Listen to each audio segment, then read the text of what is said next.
Hypocrisy's the best policy. Wish for change but lazily. Century of debilitation. Your evolution is a damnation. Warranties can't fix a heart. Industrialize and drive us apart. What you advertise can't rationalize. Shining a new one, fix any lie. You know, one of the things I enjoy the most about hosting this podcast is when I get to sit down with players, coaches, parents, and fans to talk pucks. In this special edition of Where Are They Now?, I sat down with Shaun Benson, former standout player and captain for the Yorktown Huskers, who took his game to the St. Thomas Aquinas Spartans this season, and Anthony Carudo, 2012 New York State Division I champion and former captain of the Suffern Mounties, who took his game to Ramapo College of New Jersey, where he also won a league title. Enjoy. Hey, what's going on, everybody? It's your boy Trav, a.k.a. 5 Minute Major, and I'm pleased to be joined by Shaun Benson. This is part of my Where Are They Now? Shaun was a standout player for the Yorktown Huskers, and now he is leading the way as captain of the St. Thomas Aquinas Spartans. Shaun, Happy New Year. Thank you so much for taking some time out to join me tonight. Happy New Year, Travis. It's great to be here. Can you just tell us a little bit about your journey from Yorktown to St. Thomas Aquinas? All right, so in high school, you know, every high school hockey player has that dream of playing Division I hockey and making it to one of those elite programs, such as like a Boston University or North Dakota. And all these coaches expect you to play junior hockey, and at that level, it's almost like it's a waste of time, but it's also going to help you get to those levels. But I took a different route. Last year, I kind of took my trips up north to Utica, played at a community college called Mohawk Valley. Okay. Had a blast. Yep. It was absolutely fun. Got to go out, have a good social life with my roommates, teammates, play hockey, get my grades up to where I wanted them to be, to get to a school like Stack where it's great academics. Social life's good there as well. Hockey's up and coming, definitely for sure. Transferring from the community college, I was definitely looking at some Division III schools, you know, looking at Manhattanville and schools like that where I could play division hockey, but I wasn't sure if I was going to ride the bench. Right. And where I knew at Stack, where I knew I could help build up the program and get to where it once was back in the day. Right. And I'm just here at Stack looking to help build the program, get more guys, high-caliber players like myself and my teammates, Dougie Harrison, Carl Lorenz, out to Stack to build a program, make it better. Yeah, I have to tell you, I'm a guidance counselor by trade, and I brought a group of students over to St. Thomas Aquinas a couple of years ago, and I was really impressed with the teacher-to-student ratio, with the number of different sports that they offer, the feel of the campus. You know, it's proximity to New York City, it's proximity to, you know, the Hudson Valley, if you will. So there really is, you know, I'm thrilled that they have hockey now. And I also know that from talking to Coach Schuster, they're looking to bring football also onto campus next year too, which will be big. Which would be big. So you touched on this a little bit, but what's the biggest difference, Shaun, between playing for the Huskers, you know, playing at the high school level, and now playing for the Spartans, in your opinion? My opinion was in Yorktown, we had the crop. You got to represent the crop from Yorktown. Everyone, no matter what sport it was, or if it was boys or girls sports, there was always a good amount of the student section there cheering on their students. The biggest difference was that, all honestly, what I would love to see for Stack is get more people at the games. I mean, college life is hard. Yep. You don't want to pay $5 or how much it costs to get into a game for Sporto at Stack, but right. I would love to see more students get out to the games. It definitely would help us. I know for me, for sure, I love playing in front of a big crowd. Absolutely. scoring that big goal and going over to the crowd and get them going. Yep, jumping up on the glass, getting everybody excited. I have to say, I'm sure there's some ways, whether it's talking to Coach Schuster or talking to the athletics folks there, getting a fan bus or, even though Sporto's not that far from Stack per se, if you got a fan bus over there, get some kids. And certainly I think once word gets out that Stack does have a hockey program, maybe you guys make some appearances on campus and whatnot. Definitely spreading the word. You got the social media. Before the high school season started, I came to at least a half a dozen of your games, and I'm actually looking to check out at least one more. You guys are mixing it up, I believe, with Hofstra on Friday, February 2nd. It's like a late night game at Sporto, and I definitely want to be there for that to see you and Dougie, Pete Giannotiempo, Carl Lorenz. I had Matt Brianti on my show last year, so there's definitely a couple of kids that have been on my show before that certainly played for teams in our area. Can you just talk a little bit, give me your thoughts on Stack's season so far? I know it's we're trying to rebuild the program, we're trying to get it back to where it once was. I mean, the record doesn't lie here. We're 4-10. At the beginning of the year, first game of the year, we came out guns blazing. Right. We were up against Ramapo, the defending champs of the league, and yeah, I was there for that. We were grooving. We definitely, Ramapo that first game underestimated us for sure. They thought it was going to be a walkover game and just kind of pack it in. Right. We came out ready to play, and we didn't want to take anything for granted against those guys. But then after that, kind of derailed. Right.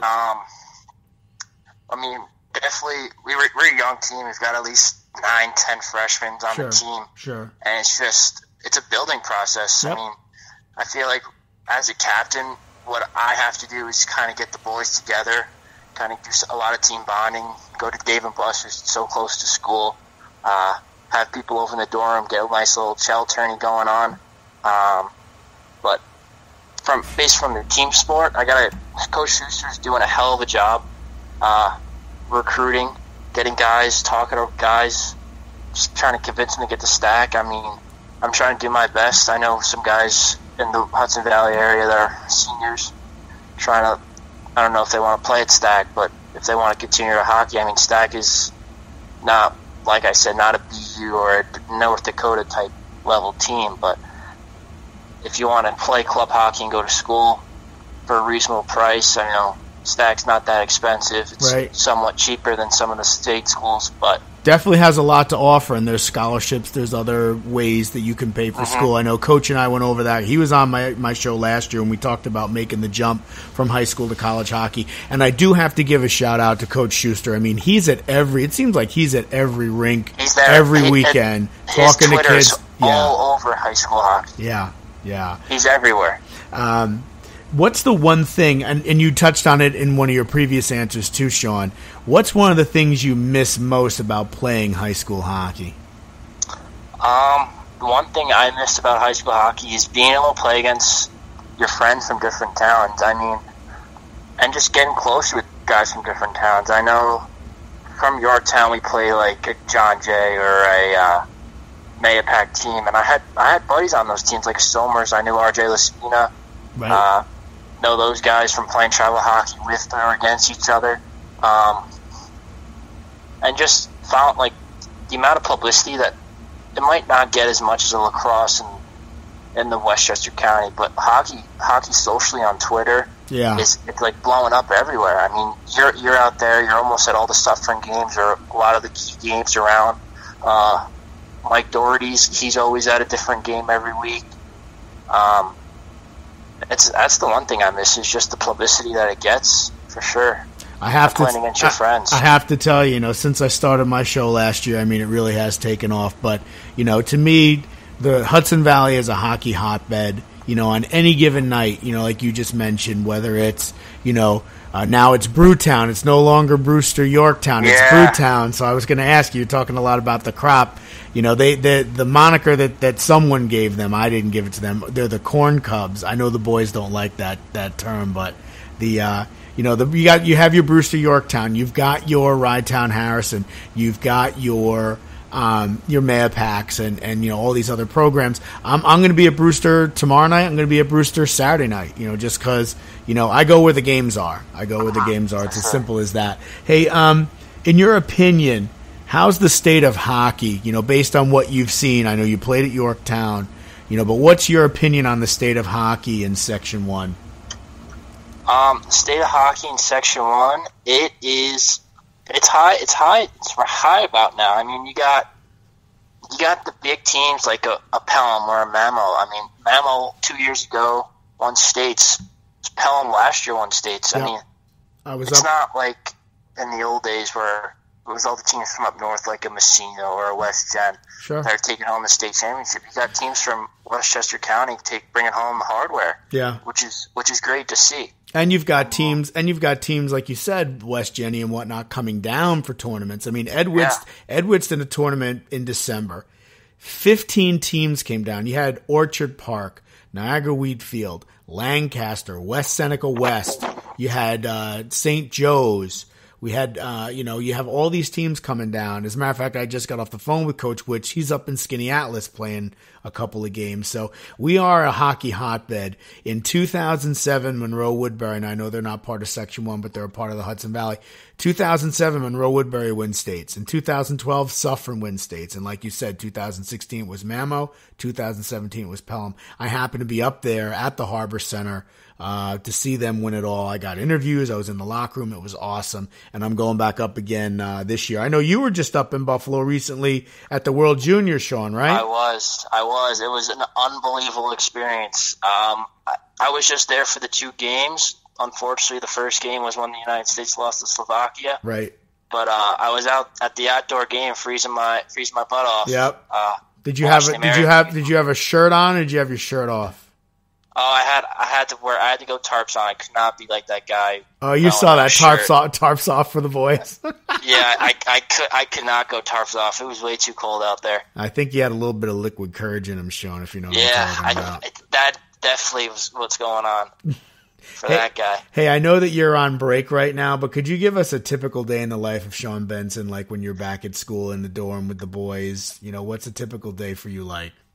For me, I'm not sure if my mom's going to be listening to this, but for me, I'm an early riser when I'm at school. I try my best to get the best grade I can get in school, for sure. I mean, I'm at every class. It's rare I miss a class unless I'm exhausted completely or don't feel well. After that, it's kind of just laying low, staying out of trouble. Right. I'm a big NHL guy. Sure. Big NHL guy, so it's always like I'm asking my roommates to play me in NHL or something like that. When you play, who do you play as? What's your go-to team? It's kind of hard. I mean, I love playing as the Leafs. Yep. Playing with those young guns like Matthews and Nylander. Did I see you on Instagram with Dougie Harrison in a Leafs shirt?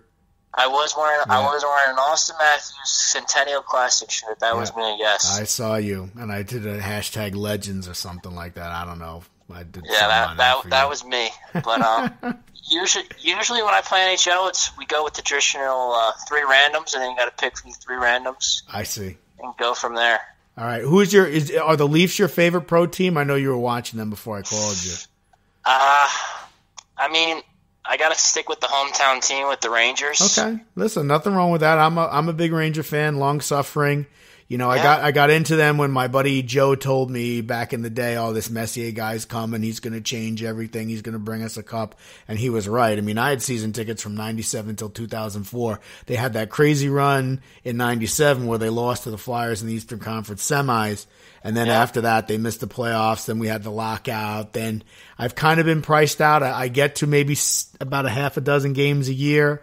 I saw them play Detroit. I saw them play Vegas. I'm supposed to go see them play Calgary in February. And my second favorite team, and I've tweeted this out and I put it on Insta all over the place, are the Golden Knights, hands down. Best story in the NHL right now. I picked up a Justin Tuck jersey. That kid's from the Syracuse series from Baldwinsville. Okay. And nobody told these boys they weren't supposed to be good. They play a full 60 minutes, as you know, from start to finish. I mean, at one point they were on their 5th string goalie.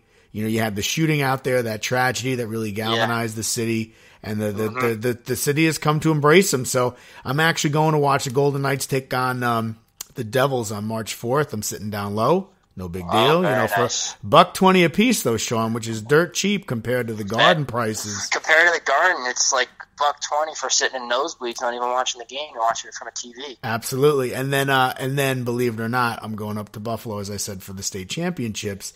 And guess who's going to be playing the Sabres that same weekend and staying at the same hotel that I'm going to be at? The Vegas Golden Knights. So hopefully get a couple of autographs, maybe some pictures. So, it'll be a good time. Is there a spot, you mentioned it earlier, doing like team bonding and stuff like that, with the boys. Is there a place that you hit after a game for a bite with the guys? If so, where do you go? Right now, with the new school and not really knowing the area, haven't found that specific spot yet. Right. But, the mall has all these different restaurants in there, but, we like to go on Thursday nights to Buffalo Wild Wings. Sure. Like 50 cent night or something like that. Of course. So, you know what I'm going to do? I'm going to give you a piece of advice. As a guidance counselor, it's my obligation to do so. There is a great barbecue restaurant in Orangeburg. Now the name is escaping me. Oh, it'll come to me. Don't worry. As we keep talking, it'll come to me. But there's a great barbecue restaurant in Orangeburg. I'll give you the name before we hang up, and I want you to go check it out. They have a platter there. It's called the Table Buster. It's basically every piece of meat from the smoker under the sun. It's unreal, and you and a couple of the boys can polish that off easily. I think I might be able to polish it off for myself if I'm in the right appetite. I might be able to. If you're in the right frame of mind. Hey, Shaun, what's the best piece of advice you've received? Oh, it's called Bailey's, by the way. Bailey's Smokehouse. Bailey's. All right, Check I'm going it to jot out. that down right now. It was an Irish pub for a number of years, and they threw a smoker in there probably 10 years ago, and the barbecue is outrageous. Get the Table Buster. It's about $60, but it's every piece of barbecue meat under the sun. And they have a thing there too, Shaun. It's a corn souffle. It's like, imagine baking a cornbread and pulling it out of the oven before it completely cooks, and it's still like a little gooey inside. It's unbelievable. All right. So what's the best piece of advice? Because it sounds like you went a little bit of a different route, going to play up at community college and then transferring to Stack. What's the best piece of advice you've received regarding playing hockey post high school? Keep working hard and never giving up. Just before you even get involved in hockey, I learned how to skate on figure skates. A lot of people are going to be like, are you serious? Like, why would you ever do that? But and a lot of people are going to laugh, like yourself. But learning on figure skates was honestly might have been and could be the best decision ever, was because I learned how to work on my edges. Right. And almost every coach has come up to me after a tryout or just a game and said that your skating ability is phenomenal. Right. And I'm not a small guy either. Right. No, you're definitely not a small guy. You're a big guy, big frame out there. Yeah. So people see my skating ability at my size. It's eye-opening from what I've been told, from what other parents have said to my parents while watching me, and other coaches from different teams say that you're a phenomenal skater. And I don't want to toot my own horn, but this is just what I've been told. I've heard the same thing from other people. And Shaun, just so you know, I was chuckling because I've heard the same thing from other guys that said they learned how to skate using figure skates. And actually, as a Ranger fan, you might remember this too. When Big Brian Boyle first came to the team, he was like lumbering on the ice. He was like skating in concrete. And he spent a summer working with a figure skater, and there was like a marked improvement day and night. And I actually wish the Rangers had held on to Big Brian Boyle. That's another story in the NHL. This guy's battling cancer, comes back on hockey fights cancer night, and he scores a goal. I believe it was a game winner, too. It was the game winner. He scored the game-tying goal, and then he scored... Well, actually, then against the Rangers, it was the game-tying goal and then the game-winning goal. But you're right. Hockey Fights Cancer Night, he scored the game winner. So, again, I'm not a Devil fan. My license plate used to read Devil Hater. But Big Brian Boyle is definitely one of the bright spots on that club. For sure. One last thing I want to ask you, Shaun. As far as any advice that you can give any of the listeners about playing hockey after high school? Is there one thing that you want to leave the listeners with? One piece of advice? Not even after high school. I know, like, a lot of these kids nowadays are dreaming about playing juniors and get to the show and playing the NHL for their favorite team. If you have, I don't want to take this away from the state of hockey of Section 1, but if you have the opportunity to play prep school hockey at like a team like Trinity Pauling or the Gunnery School or Avon Old Farms, I would absolutely take the opportunity and run with it. I know friends that went to high school, public high school in New York, and then transferred to a gunnery school, and they absolutely loved it. I know a friend who was a girl actually who didn't play high school and then went to gunnery, right. And she had the time of her life there. Now right. She's playing college hockey, and she absolutely loves it. I mean, it's hard to say. Section 1 is, you don't get those big recruits like a Steve Santini anymore, sure. or Joe Wegworth. Yep. Going out playing in a Division I school and then making it to the NHL. Right. But you definitely see it with prep school kids getting the opportunity to focus on hockey and playing at the next level, like a juniors, and then possibly at a Division I school. So my advice for that would be take the opportunity to play at a prep school if you're that involved into right. it and that dedicated to it. Sure. Listen, But, I really sure. appreciate your honesty with that. I mean, I did an episode not too long ago on the difference between travel and high school hockey. And I mean, you played at Yorktown, you talked about the crop, you talked about the crowd, scoring that goal and then jumping up to the glass and taking it in with the fans. And you're not going to get that necessarily playing elite travel at a tournament in Massachusetts or Pennsylvania, but certainly going to Avon Old Farms or the Gunnery or some of these other schools that you mentioned. Certainly they have a strong tradition. But again, I think the key thing that you said is if you're given the opportunity, you've got to do what's best for you.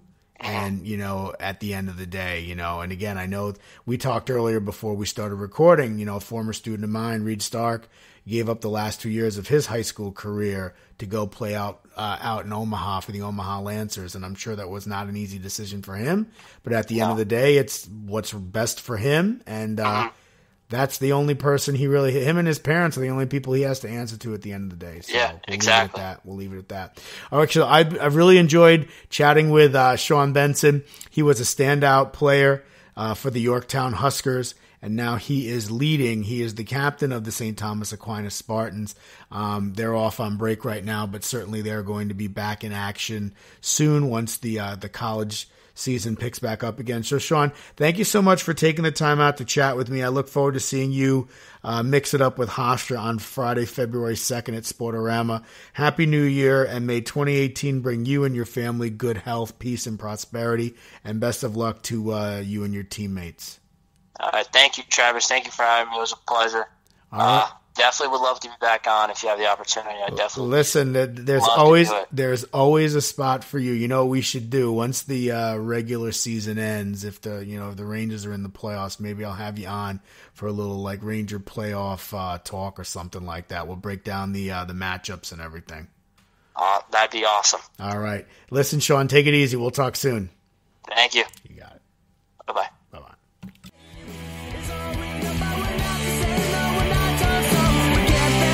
We're just too shallow and living in someone else's shadow.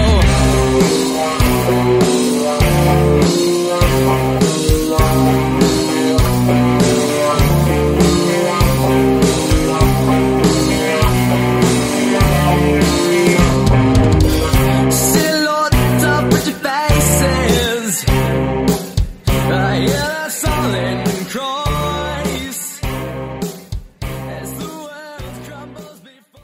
Hey, what's going on, everybody? It's your boy Trav, aka 5 Minute Major, and as part of my ongoing Where Are They Now series, I'm pleased to be joined by Anthony Carudo. Anthony was a standout player for the Suffern Mounties, and then he went to take his craft to the college down in New Jersey, the Ramapo College Roadrunners, and he helped them win a title. And I've been fortunate enough to spend some time with him also in my professional career as a school counselor, because Anthony's going to be working on a master's in counseling at SUNY Oswego starting in a few weeks. So, Anthony, thank you so much for taking the time out to chat with me this morning. Yeah, thanks for having me, Trav. Oh, my pleasure, my pleasure. So, Anthony, talk to us a little bit about your journey from Suffern to Ramapo College. Like, how'd you wind up, getting there? Right. So, graduated Suffern in 2013. I wasn't really sure, what I wanted to do for school. I knew I wanted to go to school, so I actually ended up going to RCC, and I got an associate's from them. So after Suffern, I figured I was probably done playing competitive hockey because RCC didn't have a team. I was aged out of juniors. I was playing some men's league hockey at that time. So after RCC, I was like, you know what, I know I want to go on and get my bachelor's. I decided I wanted to do it somewhere close to home, so I'm like looking around at schools, and then Ramapo came up, and I'm like, you know what, they have a great psychology program, which is what I ultimately ended up going for. And then a bonus on top of that, Ramapo College, they started up their hockey team again for the first time since the 70s. So I'm like, this is a perfect opportunity for me. So I ended up choosing Ramapo based on the school, and then the hockey came as a bonus. And it worked out great. And stick taps out to you, Anthony. You mentioned you graduated Suffern High School in 2013, which means you were part of that 2012 New York State D1 Championship team. So that's big. Right, yeah, biggest difference on that note, Anthony. Biggest difference between playing for the Mounties and playing for the Roadrunners. So I would say the biggest difference between the Mounties and the Roadrunners. Or high school, and college hockey in general. Sorry. Right. Oh, yeah. I mean, even in general, the atmosphere. I will say the atmosphere. And for me, playing at Suffern, having that huge atmosphere on Friday nights. Huge. I was there Friday. That I hadn't been to Sporto since last year. Huge. Yeah. Red, white, and blue. Huge. Everybody came out. So the crowd, yes. Yeah. And I've been to a few Ramapo games, as you know. I was doing a little bit of college hockey before the high school season started, and that is the one thing I noticed. I mean, you guys won a title. So and again, you do bring the crowds, some crowds do come out. I certainly think a fan bus. I know you guys do great with the social media, with Instagram and Twitter and Facebook and whatnot, and even doing live streams, so people back at the dorms can watch or people wherever can watch. But maybe doing a fan bus. I know you're not with them anymore, but, maybe doing a fan bus or maybe doing, something just to bring the crowds out. But certainly. Yeah. But what about, on the ice too, Anthony? It sounds like a silly question, but what would you say the biggest difference between playing at the college club level and the high school level is from a skills perspective? Honestly, I didn't find a huge difference from the skills perspective. Okay. One thing I will say, though, is I don't know, it probably has something to do with all the guys getting older. So, in high school, you're playing against, the oldest guys you're playing against are going to be 18. Right. Where in club hockey, there's some players in club hockey who are even, 26, 27, so they're men. Yeah. I would say the strength of the players is probably the biggest difference. It's funny you bring that up. There is a guy, I don't know his name, you might know who I'm talking about. When I was covering the Ramapo games, he took his helmet off, and I'm like, is that a 30-year-old guy playing for Ramapo with the full beard? And, I get it. Sometimes people go the junior route, they take some time off, wherever life takes them, then they wind up coming back and trying to, play and certainly most importantly get their education. Right. Have you been able to catch any Suffern games or Ramapo games this season? If so, what are your thoughts on either team?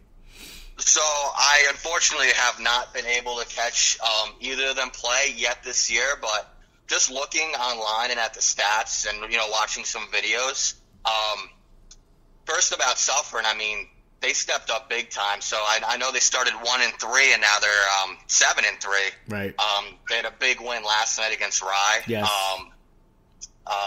Looks like they're playing really good D. They had a 3-game shutout streak. Halper did, and they're playing some good hockey, and for like a young team, that's nice to see. Yeah, it looks like they're getting back to their Mountie roots. Yeah, so. they're getting hot at the right time. But I think Friday night, Anthony. Now I don't know what your plans are. I'm not, you're a young guy. I don't want to dictate your social calendar. But I'm pretty sure, Anthony, on Friday night, January 12th, at Sportorama, the Suffern Mounties are going to tangle with the Tigers of Mamaroneck. Oh, man, that's on Friday night, huh? Mm-hmm. Oh, that's a big one. It's always been a big one. That's a big one. So, yeah. So that'll be a good test for them.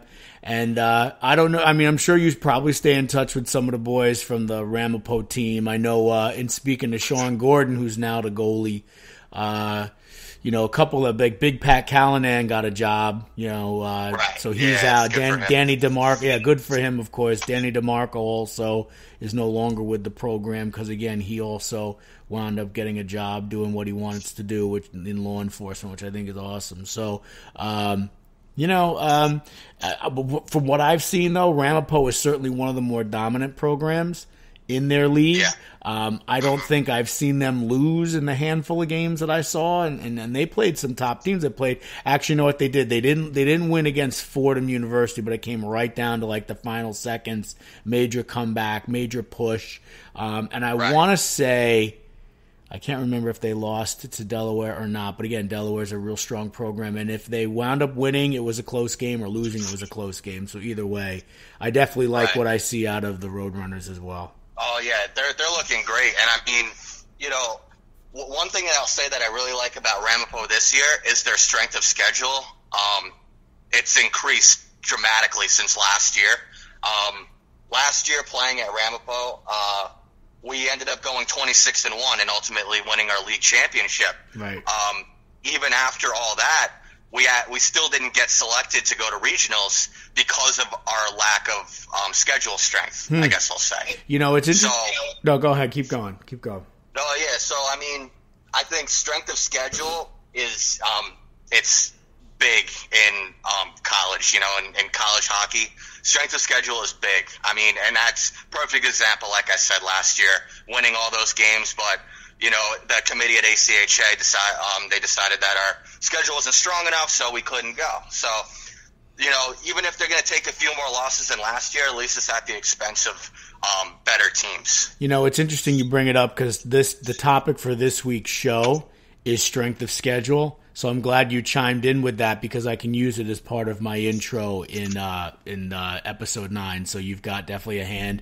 You've got a hand in episode 9, and then when this interview airs, I will definitely tag you in it. Yeah, strength of schedule is huge, and that's something that I've been talking about with fans and listeners for the last couple of weeks. You talked about the crowds at Sporto on a Friday night, which is very difficult to replicate. I've been to a lot of other rinks. I just think the proximity of the fans to the ice is a huge factor, and the fact that, again, it's in our backyard. It's easy to get to. But what's the one thing you missed the most about playing high school hockey with the boys? I think probably the most, besides the atmosphere, would be just like the camaraderie with the guys, and really a lot of the off-ice stuff. So whether it's playing floor hockey up in the locker room that we had there, right. Going out to eat the night before games, bus ride, stuff like that. I mean, we had some of that at Ramapo, but right. I couldn't equate it to playing at Suffern. Well, it was like a different thing. It was good. Sean Gordon said the buffalo chicken tenders at Ramapo College are top notch. So before the game, they get on the get some chicken tenders and get on the bus. I told him I'm gonna have to shoot down there one of these days and grab some and try them for myself. Right. Hey, in your opinion, Anthony, just overall the state of hockey in Section 1, state of hockey in Rockland, Bergen, Westchester area, based on, your experience as a high school player and now certainly, as a college player, men's league. I know, you do a lot in terms of clinics and workshops and things, just in the area in general. Just what are your thoughts on the state of hockey in this area? I think it's the best it's ever been. And I'll say this because, since 2012, Section 1, the Hudson Valley area, brought back 3 state championships, right? Pelham got one, Mammo got one. I was lucky enough to be part of Suffern's. Right. I think that really put downstate hockey on the map in general. Absolutely, absolutely. And I will say, I'll toot your horn. Your coverage has been great for this area as well. So we all thank you for that. Yeah, I appreciate that, Anthony, and thank you again for coming on. I know you and I were in the office, talking one day, and you're like, "Oh, I said, yeah, let's get you on the show. So that's awesome. Sure. Hey, can you describe for us a typical day in the life of Anthony Carudo right now? I know you're kind of in between things. I see you subbing at the middle school, subbing at the high school a little bit. I know you're getting ready to go up to Oswego to continue your studies. So what's a typical day in the life of Anthony Carudo these days? Yeah, so I am, like you said, I am in a little bit of a transition period because I am getting ready. A couple weeks I'm shipping up to Oswego for the semester. Pretty much like a typical day would be, first things first, I love to get up and go work out in the morning. Big advocate for morning workouts. It is a love-hate relationship, though. Yeah. But you feel good coming out. Absolutely. So I do that. I do that, too. I do that, 4:45 a.m. workout, which is tough. It's great. It's great, but it sucks at the same time. It's hard to get out of bed, but you're glad you did it. Absolutely. Then after that, like you said, I'm usually heading to school, so I've been doing some substitute teaching in the district, and I've also been working a bit alongside you and observing, seeing, the day in the life of a school counselor. So that's been very helpful. After school, not a whole, honestly, some I'll relax, maybe, answer email or social media, whatever stuff, little things like that. Then, I'll end up taking care of some stuff that I might have to take care of for grad school, all the essentials. Right. You getting on the ice at all, though? Because I know you text me every now and then that you're doing this and doing that. So any on ice stuff that you've been doing? I do. So most of the, so I am playing some men's league in the time being. And I do some coaching, over at Lower Stand Power Skating. Nice. I'm a instructor there. I'm training to be a head instructor there right now. Awesome. We do a lot of our work in the summertime, so it's been kind of quiet now. Gotcha. But shout outs to them, though. Great company.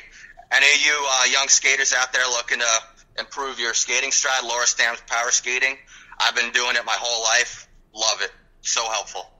But anyway, so then after that, my dad and I, we have season tickets to the Devils. Yeah. So, a lot of nights we'll end up going down to the Prue and catching some Devil hockey. So that's been a lot of fun as well. Absolutely. We'll get to that team in a few minutes. I have a couple more questions for you. We talked about this before before we started recording. I know you've been up to Oswego a couple of times to get yourself settled as far as your classes and, help you with the transition. Have you found a place in Oswego, as far as a food spot that you haven't seen down here anywhere? Is there a spot that you're looking forward to hitting, late night, whether you're studying or whether you hit the ice with the boys? Yeah, so I'll say 2 spots. The first one I'm going to go Oswego Sub Shop. Now, I'll say it's pretty good. I don't think it quite equates to, a deli in our area, for all you guys listening. You know how the delis are here. They're perfect. But I'd say Oswego Sub Shop is probably the closest that you'll get up there. And they got some good sandwiches. And, they'll name them after some of the famous Oswego alums. So, Al Roker has a sub named after him, Linda Cohn, Steve Levy. Awesome. So it's a pretty cool hangout spot. I see a lot of students going there, too. Let me get an Al Roker and a Steve Levy. Don't worry about it. Yeah, exactly. And then the other place is Calio's. I think it's a chain upstate. I think they're around a lot of SUNYs. It's a calzone shop. Ooh. So, it's, you can get anything you want. They have a calzone, I think, with fried chicken and mac and cheese in it. I'm like, are you kidding me? Nice. That's crazy. Definitely serve some pretty good late night food too. If you know what I'm saying. If you eat a few of those, you definitely got to do those morning workouts, man. Well, that's what I'm saying. If I come home and I have a few extra lbs on me, you'll know why. Listen, we call that good living. What's the best piece of advice that you've received regarding playing hockey post high school? I'd say that probably the best piece of advice would be to just enjoy the game for what it is and just have fun doing it, because for most kids, when you're playing in college, it's probably going to be the last bit of competitive hockey that you'll play.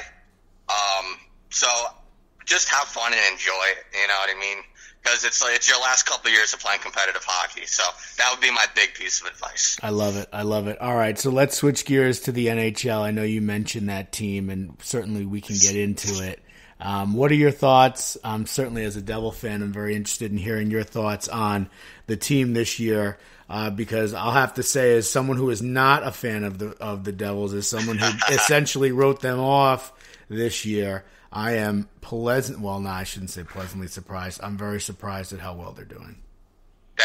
I mean, I think they're surprising everybody this year. I mean, I'm certainly surprised and, pleasantly surprised.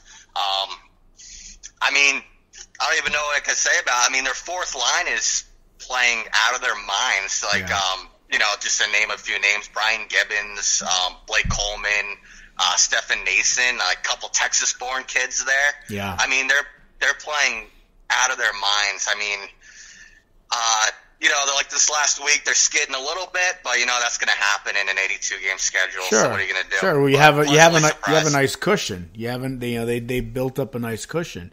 And that's the thing. Did they get Gibbons from Pittsburgh? Is that where they he came did? from? Yeah, they did. He was playing in Pittsburgh's farm system in Wilkes-Barre. Yeah, we got him out of there. You know what? You've got one of the best GMs in the business. His fingerprints are all over those Penguin Stanley Cups. I don't care what anybody says. You know what I mean? Right. And they got 3 years. I mean, as much as I don't like the team, I know a little bit about them. They got 3 years younger between this summer and the start of the season. They went from a collective age of 29 to a collective age of 26. Landed Nico Hischier, which was huge. Now you got Hall is starting to contribute. Big Brian Boyle, what a feel-good story this year. And you've got Jesper Bratt. I mean, the list goes on. Corey Schneider looks like he's kind of refound his game. The defense that I thought was going to be a little bit of an Achilles heel seems to be holding their own. A guy like John Moore that had a cup of coffee with the Rangers is now, panning out. So, it's listen, I think it's great when the local teams, the Rangers, the Devils, the Islanders are all playing well. So, as much as I dislike that team, I have to respect them. And again, we talked about this before the podcast started. The Rangers are, certainly in the playoff race. But I'm tired of them just making the playoffs. I want to see a championship. It's been since 94 and maybe I'm just sour at this point, but it's like I'm tired of watching highlight videos of 94 and I'm tired of the woulda, shoulda, coulda. We just gotta, get it together. My feelings on the goaltending situation. I think it's a lot of money to be tied into a position that you could be spent elsewhere. The production is not the same. And lately, the on-ice shenanigans or hijinks with the breaking of the sticks and the going off on the teammates and acting kind of like a diva in the net. I've just grown very, very tired of it. So, I'm sure some of the Lundqvist fanboys out there will give me some sugar honey iced tea, once this episode airs. But look, it's my show. It's my opinion. I make no bones about it. I was a huge Henrik Lundqvist supporter starting in, 06 when he, backstopped Team Sweden to Olympic gold. But, I mean, let's be honest, that's 12 years ago, so, this everyone's stay comes to an end at some point, right? So this is a result. It might be time to move on. Right, this is a results-oriented business. I understand if it wasn't for him, we wouldn't have had probably 2012, 2014, 2015. But at the end of the day, what do we really have other than memories? So there's a deli. You'll get a kick out of this, Anthony. You probably even know what I'm talking about. There's a deli near the Prudential Center that has like the lunch specials, and it says the Henrik Lundqvist special, bowls only, no cups of soup. So, That's funny. That's very clever. All right. Well, Anthony, I wish you all the best. I hope I get to see you before you ship off to Oswego. Again, I'm not sure what you're doing Friday night, but Mounties are playing the Tigers of Mamaroneck. Should be a big tilt at the old barn. So, I might have to check that out. It'd be great to see. I'll definitely let you know. Yeah, it'd be great to see you there. It'd be great to see you in the building, before you ship out. So, I've been chatting with Anthony Carudo, 2012 New York State Division I champion. 2016, Anthony, what's the league? I don't have the moniker of the league for Ramapo. What was that? What's that league? They call it the Metropolitan Collegiate Hockey League. So MCHL. 2016 MCHL champion. He's got a very bright future in the field of education. I've been fortunate enough to get to know him a little bit over these last couple of months. So this has been another episode of Where Are They Now? And this is your boy, Trav. And Anthony, again, I hope 2018 brings you good health, peace, and prosperity to you and your family. And, again, all the best. And thanks for coming on. Yeah, you as well. Thanks, Travis. Appreciate you having me on. My pleasure. It was a blast.